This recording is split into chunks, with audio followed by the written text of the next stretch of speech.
Welcome everyone to this new episode of my podcast, Trans with a Voice. Today I have the pleasure to welcome Faye Johnstone, a trans woman now living in Ottawa. Faye is the executive director of Wisdom to Action, a progressive consulting firm and social enterprise, and the president of the Society of Queer Momentum, a 2S LGBTQIA+ advocacy nonprofit. She's a prominent advocate for queer and trans rights and a recurring voice in Canadian news on 2S LGBTQIA+ issues.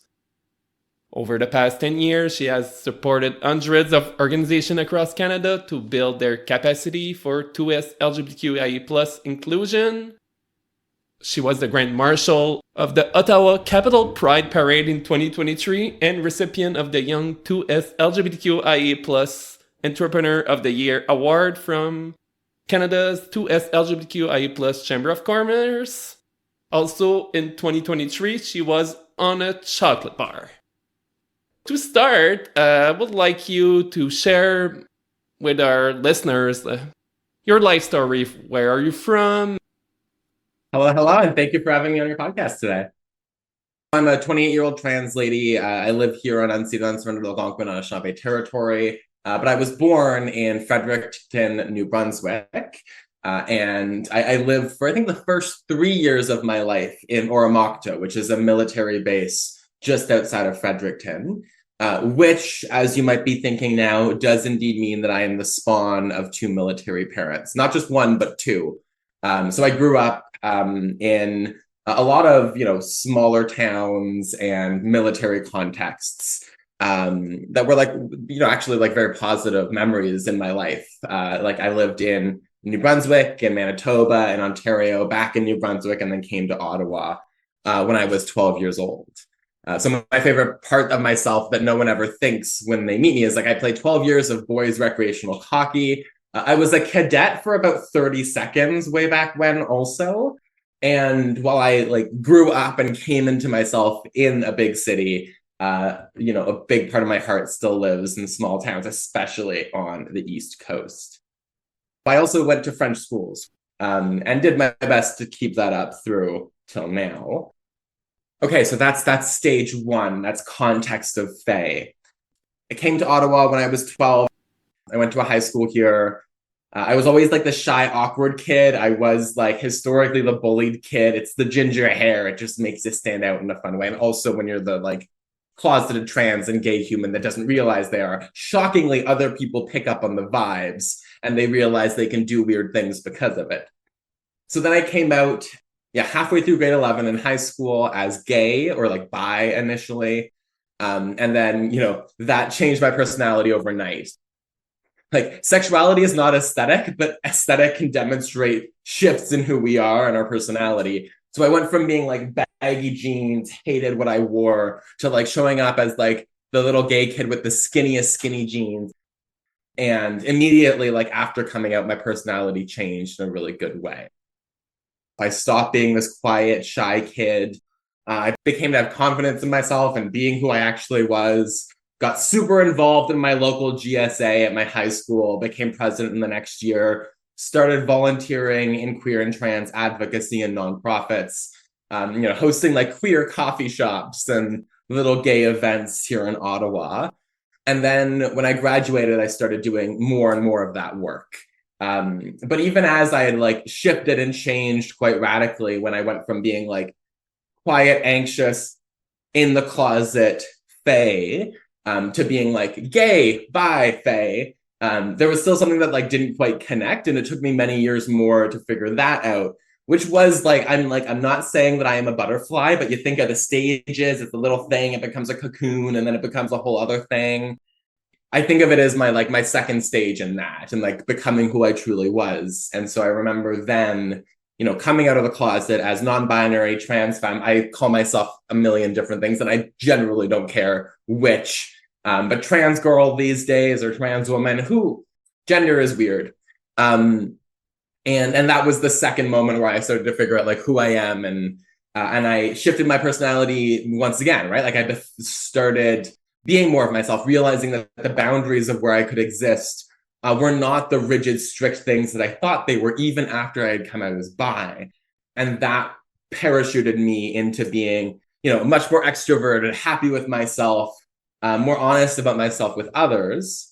And, as I came to terms with some of the icky things, and I remember some of those moments when I realized, right? Like I used to be a hockey jock, and then I walk in the world as I do now. And like I have, been slurred at, harassed, hated on in more places, spaces, and ways than I would ever have imagined possible. And the whiplash of that moment, which is a privilege to have, because many folks don't like ever experience that safety and privilege that I did before. But the whiplash of having it disappear overnight, and the sense of injustice and the fear and the anger, that has been the thing that has been powering my work every single day since, because I don't think anyone deserves to live in a world where they have to worry about their own safety, their own dignity, where they're kept down quite literally by systems and structures that don't let them be their full selves and hurt them when they dare to be so. And so since then, I've been doing more and more work in queer and trans advocacy, trying to help governments and politicians and the public understand that homophobia and transphobia is bad for us, that queer and trans folks deserve rights. And in that role, I've had the absolute honor of being able to connect and learn and partner with, queer and trans folks all across this country doing incredible things, and seeing both the power of the spaces we've created, like the breathing room we've given to young queer people to be themselves, but also then seeing how much further we need to strive, because everywhere in every town, community, and context, there are folks whose lives are held back by systems and structures that all of us should shrug off and move beyond. Again, at the end of the day, we're about a million things, but we're about freedom, dignity, and a world where we can all be ourselves. Like there's some pieces there that are true across all movements for justice, and that actually rest at the core of the world we're trying to create. So that was almost a linear story. It had a plot, and there was a cute, wholesome message at the end. So I did something there. I left out in my personal story that I have the cutest ferrets in the world. His name is Latte. Yeah, that was amazing. So maybe my first question would be for you, like, what I understood is you moved a lot when you were younger because your parents were in the military. So you were born in Fredericton, but how long did you stay like in New Brunswick? And what are like, I would say, your memories from New Brunswick? So we lived in New Brunswick until I was, I think, about 3 or 4 years old initially. But then we moved to Kingston, and then from Kingston to Shiloh, Manitoba. If you don't know where Shiloh is, it's near Brandon. If you don't know where Brandon is, it's near Winnipeg. If you don't know what Winnipeg is, it's the capital of Manitoba. And then after that, we moved back to New Brunswick for grades, I want to say 3 to 5. And so my most like prominent memories of New Brunswick are from that stage, those 3 years. And the highlights for me, like I was a hockey player, right? So we would go on like tournaments, because in small town New Brunswick, there aren't enough teams in your own town for you to play against each other, because you don't want to play the same people every single darn day. And so I remember like driving around rural New Brunswick, going to Saint Jean, going to Moncton, and just like going all over the place. I have like no adult memories of these places. Like I couldn't but I have an impression of them in my head. And that is my fondest memory. It's just like traveling across small parts of New Brunswick and just like being on the road with my family and trying to kick some ass at hockey. I can relate to your experience in hockey because I played boys hockey for 7 years when I was younger. And I grew up in northern New Brunswick in Bathurst. And it's the same thing.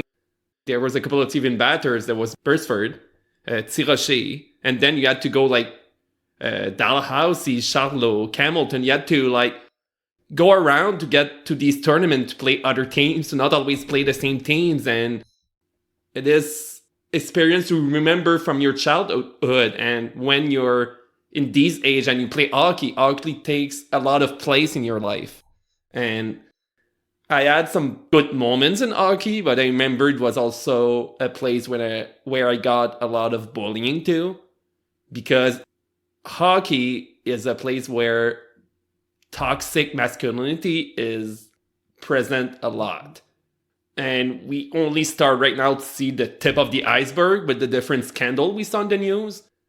Everyone that was in that world of like hockey, minor hockey, knows that yes, there's some good, but that toxic masculinity, it's still there and will take a lot to remove from the game if like you don't see any professional athletes like give the example of it's not okay to behave that way. Every good and bad thing that we stereotype about hockey is indeed true about hockey in both all the really good ways and all the icky bad ways. Toxic masculinity, violent misogyny, racism. I totally agree with you. And it's not only like people that are gay, that are trans, but also people of color that face, I would say, the same bullying at a different level, but it's the same bullying that get diversity out of sports. And I would even say like hockey is probably one of the sports where it's harder than some others because hockey at its core was a white male sports. In middle school, you hear slurs in your hallways. Like people say bad things more often than many of us would now admit. But there was nowhere worse than the hockey locker room. So I remember when I first came out as gay, my hockey coaches knew because they were friends of the family because hockey. And like they were absolutely incredible, even when the team wasn't always great. And it is like, you know, this is an issue that we're talking about now. And I wasn't out as trans when I played hockey, but it's something everyone's, you know, hyper fixated on. Those trans people in sports.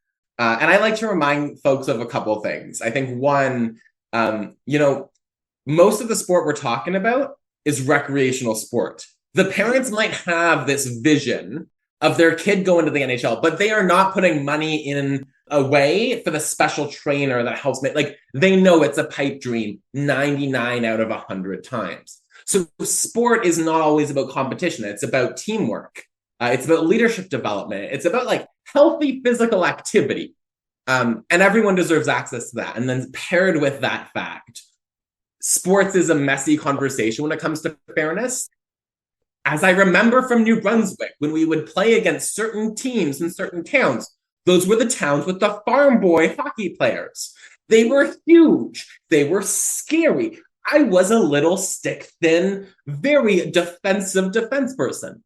And they were giant. And so, like, can we remember that fairness is a very nuanced issue? That Mr. Phelps and his giant feet had an advantage biologically, and that somebody with tiny feet of any gender and any anatomy would likely pair up worse than other humans who have average size feet. And also, hockey's fun, and I would love to not see my people forced out of it, because that's literally what happens right now. Is recreationally, the trans girls are bullied off the teams. The gay kids are also bullied off of the teams. And then they don't come back to sport. And I would love to play hockey today. I am not able to run on a damn treadmill. I'm a competitive gal. I need to be winning or trying to win. And it's almost impossible to find a place to play hockey if you're a girl like me in an era like this. If I remember all my years in hockey, like the year I enjoyed the most was the year where I was not bullied at all. There was one year, like, the team was so nice with me, and I really felt that, I would say, that family, that friendship, that only happened 1 year out of 7, but that was the year where I enjoyed hockey the most. I played the 6 other years because of my love of the game. Even if I got bullied, I wanted to play hockey. Even if I was on a rec team, even if I was not good. I'm sure a lot of our listeners know the Mighty Ducks movies. I was the person like the garbage man in front of the goal.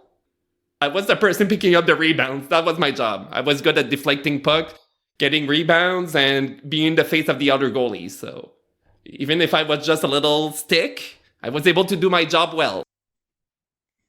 And it's tied in like to all of Canada's like we grew up in this, right? Like it's the good old hockey game. Like I have that song in my head and I love that. But it's also wound up in like ideas of culture. And a lot of those are indeed ones that are, very like toxic masculinity and traditional family. Like there's connections and allusions to that throughout sport and hockey especially.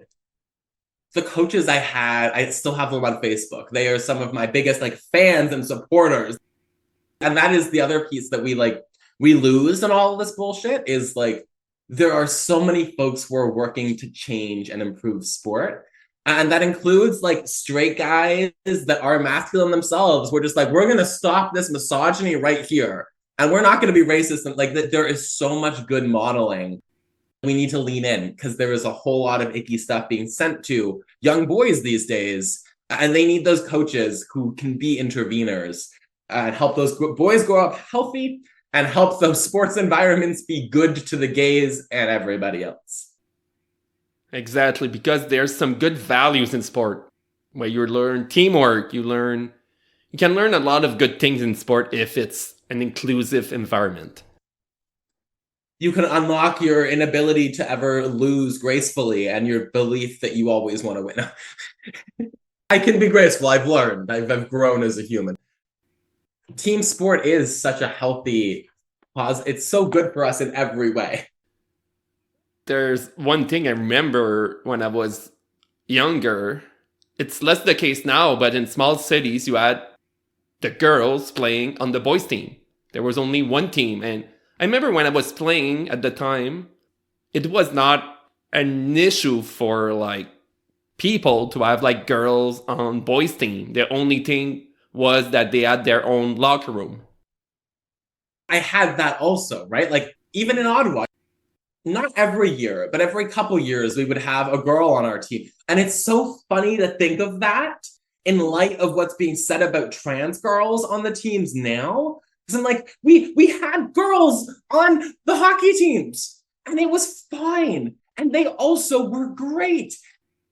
I remember, and the girls we had on our boys' team were some of the best players of our team. I remember. Which is shocking because it's almost like this isn't a question about, gender and fairness. It's about a question about trying to force certain people out of sport. I think it's important to share that because, like, when I was playing, like, 20 years ago, it was not an issue, but now it is, so. Exactly. Maybe the last thing I would say on our hockey experience is, like, I was also a ref in hockey for 4 years. After I stopped playing, I was like, I loved the game. I was at the stage that was like midget level. I didn't want to play midget recreational. I was like, no. And I wanted to have some money, so I decided to be, I can get paid to go skate on the ice and be around hockey games. So I was like, why not? And I did that for 4 years during my high school years.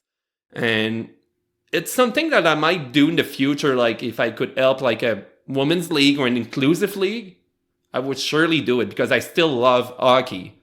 Yeah, I just want to play in a place that's inclusive. Again, like I like the highlights, right? Like what are the cool things, like amidst all the bad doom and gloom? And my other cool things is the queer and trans folks carving out their own spaces in sport. So like I don't drive, which means I don't have a way to move my hockey equipment around at the moment. But there is a gay hockey league, a queer hockey league in Ottawa. There's a queer rugby team. Like when mainstream sports say they don't want us, we create our own spaces and we say we're just as equal and have every right to be here as you do. And I love that. Perfect. I really love that discussion. That was fun. I noticed something when you were talking about your story. You said you had a whiplash of privilege. I think something like that. That's something I always wanted like to talk about on the podcast. And I feel as trans woman, it is shocking how different people perceive us just by being a woman. And like for us, we presented male for a part of our life. So we know what it is presenting white cis male. It's just shocking to see.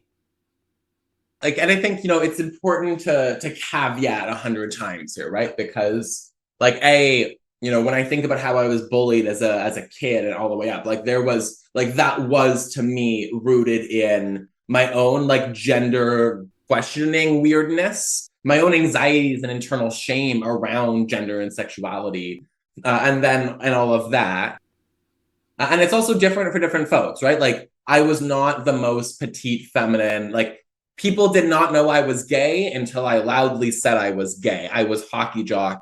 And the kid who wasn't able to hide as well treated very differently from how I was. And so there's 100 things. It's like you're going to the spa, you hop in the hot water, you're relaxed, you're having a good time. And then they toss you in the cold water and it hits you in the face in a very bad way. And it was terrifying for me, right? I had been harassed out and about as a twinkie gay kid at the time, but nothing prepared me for the everyday icky. There are the extreme or higher on the pyramid of badness moments, and that's when somebody says a slur or I am scared for my safety and scared that this could jump to the top of the risk matrix very quickly. But then there's the everyday moments where people just look at you weird and scrunch up their faces, and maybe elbow their friend and be like, hey, look at that. Or it's those pieces, those hurt just as much. And to me, it was the realization that my ability to go from place A to B and to be safe, if I were to do so on my own, is different radically than it was before. When I travel to small towns, my spouse is scared for me because I'm a smoker and I'll walk to the convenience store from my hotel. Or I'll go out to the bar, have a few drinks, chat with some folks, and they are worried about my safety. They're worried when I'm in Toronto. And the reason for that is because the everyday risk is just higher. And there's the immediate impact of that when you walk outside the first time and you realize people are looking at you differently. But then there's the everyday weight that puts on your shoulder. And that's the thing that I have such fury around, because we don't deserve that weight. When I came out and then started being myself all the time, so the society was perceiving me like a woman now. And at first, there's some small things, but that says a lot. For example, you go at the store. Now people open the door for me. No one did that when I was presenting mail. And also I buy something that's bulky and they'll offer me help. Okay, clearly I'm doing something wrong because I do not have people carrying things for me. And I would very deeply welcome that. I know people in New Brunswick are really nice too, so. Oh, okay. It's a I live in Ottawa thing. That's fair. Maybe. But even in Quebec City, I would get that help too. It's Anglophones, I think, that are the problem then. No. I'm not going to say anything about that. But when people were offering me help, I still had the same arm, the same muscle. The box of furniture I bought that I was able to lift before, I can still lift it. It just shows, these are just I know maybe a bit funny as example, but it just shows how the perception of people change. I've been bullied a lot in my life. After a while, I stopped looking at people. It took me years before I started looking people in the eye. It was that bad. It took me so much time. And when I go to the store, I don't look at other people. But I'll go shop with my mom, and my mom will see these faces. And I remember at first, she saw a lot of faces, and I love, for example, to talk loudly. And my voice might not sound too low, but for people, they'll catch on the voice and look at me weirdly. And that's not something people were doing before when I was presenting mail. So I get all these looks. Like I said, I don't know if it's better or worse now because I don't look at people. But it's a kind of protection I put myself, I would say, like a shield. I love to be blunt about myself, right? Like I am built like a hockey jock to this day. I am 5'11". I don't have the most, androgynous or feminine facial features. The makeup does miracles, and my face is as womanly as they come as far as I am concerned. But I stick out like a sore thumb, right? Like I am a gender non-conforming trans lady. And my favorite thing is I don't know why this happened, right? Like I am who I am. I see so many trans girls who have to make themselves small because the risk of being noticed is so high. I don't have the personality. I don't have the chemicals to be small or to be quiet. So my solution is to just be a lot of me. But it breaks me when I see how many folks in our community have been made to make themselves small because of the risk of people looking at them strangely or the worry that they'll be treated differently. And that is like, that's not on those folks, right? Like, that is not on trans gals. That is on a world that, even as it pretends it is so much better to us, still stomps us down and contains us with every fiber of its darn being. And I just can't stand that. It's like you said, all the extra things we need to think about. Yes, there's the part like there's things that cisgender women will still need to be careful about. For example, like the safety. Being a woman walking at night is different than being a white male walking at night. It's not the same risk. But when you add the fact that you're trans, it has another layer of danger, because some people are really transphobic and they might hurt you more if you're trans than if you're a cisgender woman. Yeah. So one of the things that is interesting in my position, so like I have a fair degree of prominence as a loud, angry trans gal. And because of the Hershey fiasco, there was like a lot of media, right? And there was a lot of attention. And that was like horrible, more than anything else. But there was some nuggets of good behind, like underneath it. The hate mail was not pleasant. The international cancel campaign, the dig into my privacy, the amount of danger to my safety was not great. But one of the things that has also happened since is like a feeling of hyper scrutiny. And what I mean by that is like I'm used to the everyday as a trans gal. Like I think I've become jaded to it. I'm just like, the small things that hurt are not things that I will give my time to feeling hurt about, because it's not worth it. I have been in cities where people have tweeted saying that they've spotted me. I have had people go to events and like write things on bathroom stalls because they knew I'd be speaking at that event later that day.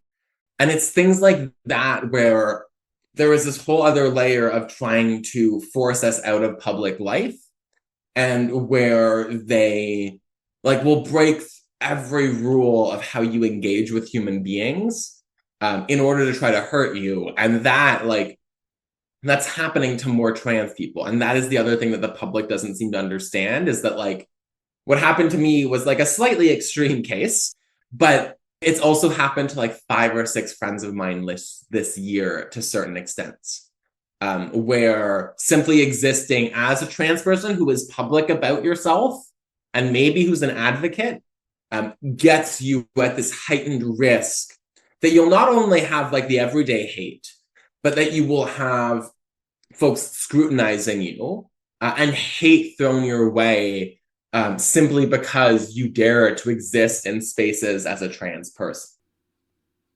The day-to-day still hurts. For me, like being misgendered hurts me when it's done repeatedly and I cannot stop it.